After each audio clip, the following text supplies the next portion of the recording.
High, welcome back. আমি এখন যে বইটা পড়ছি ইট দ্যাট ফ্রগ, ব্রায়ান ট্রেসির লেখা। বিশ্বাস করো, বইটার নাম যতটা ইন্টারেস্টিং, ভেতরের লেখাগুলো ততটাই ইন্টারেস্টিং। প্রথম অধ্যায়ে আমাদের প্রোডাক্টিভিটি বাড়ানোর জন্য কিছু কিছু গোল্ডেন রুলস শেখানো হয়েছে। নাম্বার 1, তুমি যা চাও সেটা আগে ডিসাইড করো, নাহলে এই কাজ সে কাজ করতে করতে অহেতুক সময় নষ্ট হবে। নাম্বার 2, ভেবে ফেলেছো, এবার লিখে ফেলো।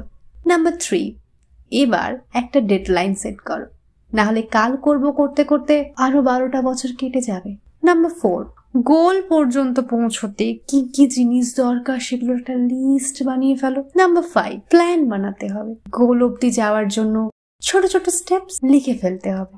শেষ পয়েন্ট, কাল থেকে শুরু করব, এই ভাবনাটা মাথায় আসার আগেই কাজ শুরু করো।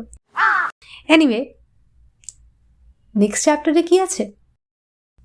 নো, এত কাজ বাকি, পরের ভিডিওতে বলছি। সাবস্ক্রাইব।